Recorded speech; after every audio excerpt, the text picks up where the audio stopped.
আসসালামু আলাইকুম। আশা করি সকলে ভালো আছেন।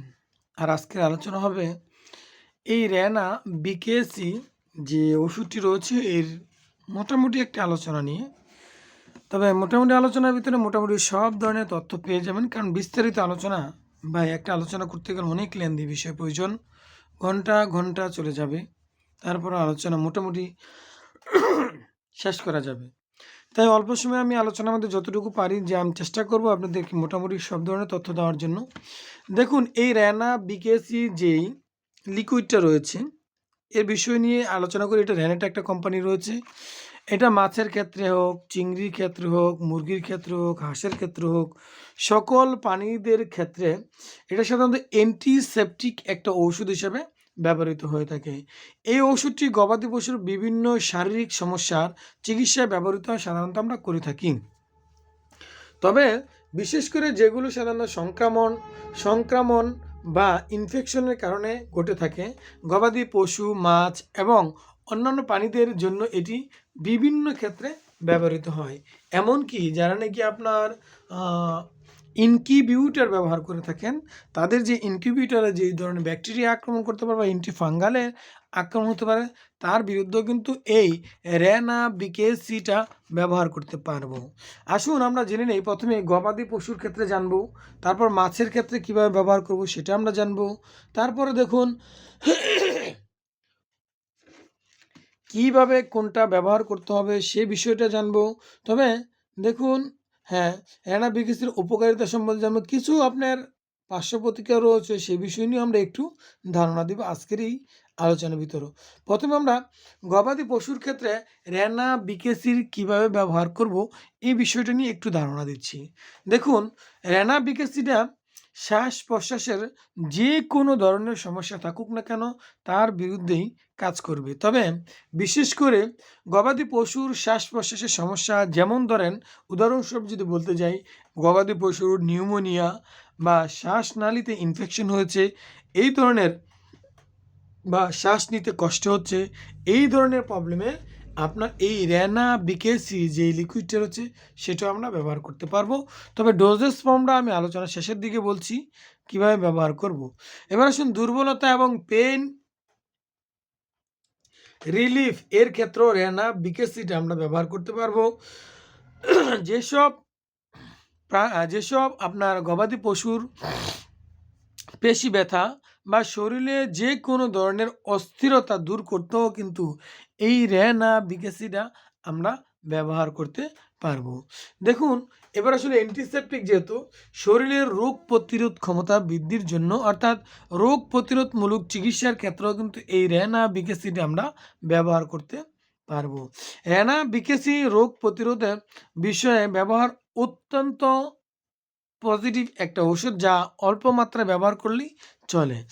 অ্যান্টিসেপটিকের গুণ যদি আমরা জানতে চাই যে এর অ্যান্টিসেপটিক কী ব্যবহার করতে হবে। দেখুন, অ্যান্টিসেপটিক বলতে কি, ওই যে আপনার বললাম না যে আপনার ইনকিউবেটর রয়েছে বা আপনার ফার্মের মধ্যে ইনফেকশন হওয়ার সম্ভাবনা রয়েছে, সেক্ষেত্রে কিন্তু ব্যবহার করতে হবে। কিন্তু কত লিটার পানির সাথে কতটুকু ব্যবহার করে আসলে বলে দিচ্ছি।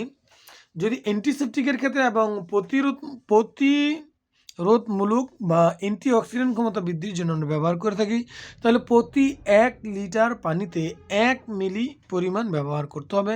কখনোই যেন বেশি মাত্রায় ব্যবহার না হয়, এটা কিন্তু ব্যবহার রাখবেন। আর যদি পুকুরে ব্যবহার করেন মাছের ক্ষেত্রে, সেই ক্ষেত্রে কিন্তু একটু ভিন্নতা রয়েছে।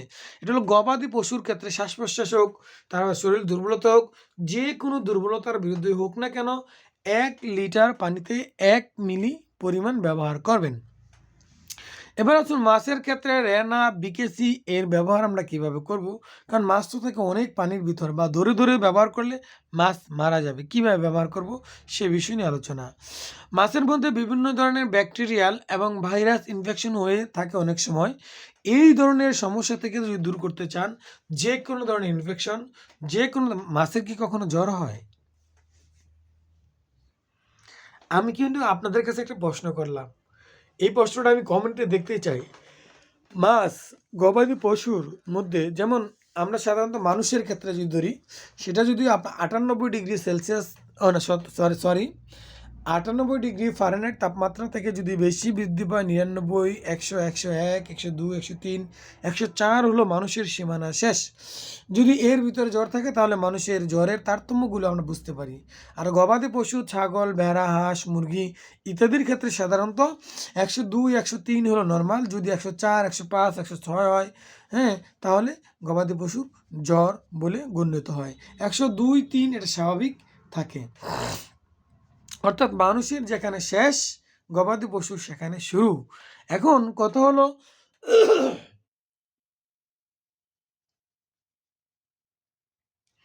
হ্যাঁ, এখন কথা হলো আমি যেই প্রশ্নটা আপনাদের কাছে রাখতেছি, মাছের কখনো জ্বর হয় কি? আর মাছের যদি জ্বর হয় তাহলে তার জ্বর মাপার জন্য যন্ত্র কোনটি? এবং মাছের জ্বরের সর্বনিম্ন তাপমাত্রা কত এবং কত হলে জ্বর হয় এই বিষয়টা আমি জানতে চাই। আপনাদের কমেন্টের আশায় রইলাম। তারপর দেখি আপনারা কি কমেন্ট করেন। যদি আপনারা এও জানতে চান যে মাছের জ্বর হয় কিনা সেটা তো ভাই জানি না। তবে সেটা জানাইলে খুব উপকৃত হতাম বা এর তাপমাত্রা কত থাকে তাহলে কিন্তু আমি আপনাদেরকে জানাবো ইনশাআল্লাহ। যাই হোক, এবার আসুন মাছের ক্ষেত্রে রেনা বিকেসি এর ব্যবহার।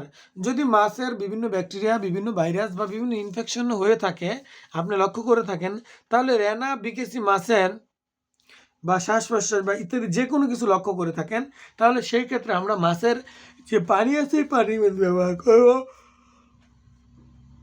তবে সেই ক্ষেত্রে আপনার 1 টন পানিতে, আমি আবারও বলছি, 1 টন পানিতে 1 মিলি পরিমাণ ব্যবহার করে রেখে দিবেন।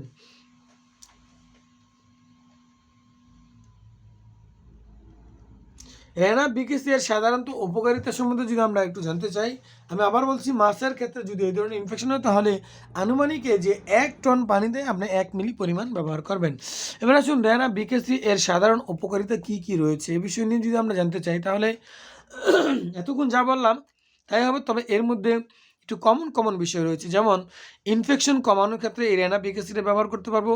বৃষক্রিয়া দূরকরণ, অর্থাৎ মাছ বা গবাদি পশুর বা বিভিন্ন প্রাণীদের যদি আপনার বৃষক্রিয়া আক্রমণ করে তাহলে সেই ক্ষেত্রে আমরা এই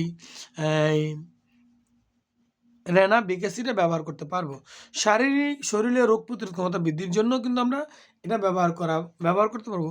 এবার আসুন ব্যবহার বৃদ্ধি সম্বন্ধে আমি আপনাদেরকে বললাম, তবে আরও একটু বিস্তারিত জেনে নিই। এটি পশুর আকার, বয়স এবং রোগের উপর ধরন ভিত্তিতে এটা কিন্তু একটু ব্যবহারে কম বেশি হবে। তবে আমি যেটা 1 লিটার পানিতে যদি 1 মিলি ব্যবহার করেন তাহলে সেই ক্ষেত্রে কিন্তু আপনার সকল পানির ক্ষেত্রে ব্যবহার করতে পারবেন। যেমন একটা গরু যদি আপনার 5 লিটার পানি খায় তাহলে 5 মিলি ব্যবহার করবেন। যদি 6 লিটার পানি খায় আনুমানিক তাহলে 6 মিলি ব্যবহার করবেন। আরেকটা কথা জানি, সেটা হলো এই যে রেনা বিকেসিটা যখন আমরা ব্যবহার করব, ব্যবহার করা পানিটা কতক্ষণ রাখা যাবে? সাধারণত 8 থেকে 12 ঘন্টা পর্যন্ত রাখা যাবে। এরপর পানি অবশ্যই আপনার চেঞ্জ করতে হবে। যাই হোক, আলোচনার সামনের দিকে যাব না এই রেনা বিকেসি নিয়ে। তবে রেনা বিকেসি প্রাথমিক পর্যায়ে একটা ধারণা আপনারা এই যে রেনা বিকেসিটা কিনলে এই জায়গায় পেয়ে যাবেন, কিন্তু এই জায়গায় তার বিস্তারিত দেওয়া সম্ভব হয় না। অল্প জায়গায় যেহেতু দিয়েছেন, মোটামুটিভাবে একটা ধারণা দিয়েছে হ্যাচিংয়ের সময় কীভাবে ব্যবহার করতে হবে, বিভিন্ন সংক্রামক কি সতর্কতার সাথে কীভাবে ব্যবহার করতে হবে, এটা কীভাবে সংরক্ষণ করতে হবে, এসব বিষয় নিয়ে একটু আলোচনা করেছেন।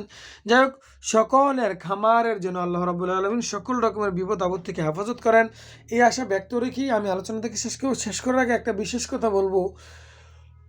ভাই, আমার আলোচনাগুলো অনেকেই দেখেন এবং অনেকেই কমেন্ট করেন কিন্তু সাবস্ক্রাইব করেন না।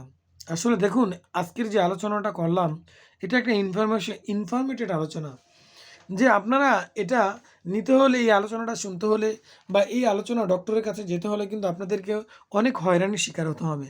আপনারা বাসা থেকেই এই আলোচনাগুলো রেনা বিকেসিটা কী রোগের বিরুদ্ধে ব্যবহার করা যাবে, ডোজেস ফর্ম কী, কতদিন ব্যবহার করা যাবে, ও হ্যাঁ, কতদিন ব্যবহার করা যাবে সেটা কিন্তু বলি না। তবে অবশ্যই 3 থেকে 5 দিন ব্যবহার করা যাবে। এর বেশি মাত্রায় কিন্তু এটা ব্যবহার করা যাবে না। তবে যাই হোক, এজন্য অনেকেই সাবস্ক্রাইব করেন না ভাই। আসলে সাবস্ক্রাইব করলে তো আপনার টাকা পয়সা বাড়ি গাড়ি আমি কিছুই নিব না। তবে আমি যে আলোচনাটা করতেছি আমার আলোচনাটা সার্থক হবে যে আমি যখন পরবর্তীতে আরো একটা আলোচনা করব সেটা আপনার কাছে সবার আগে চলে যাবে।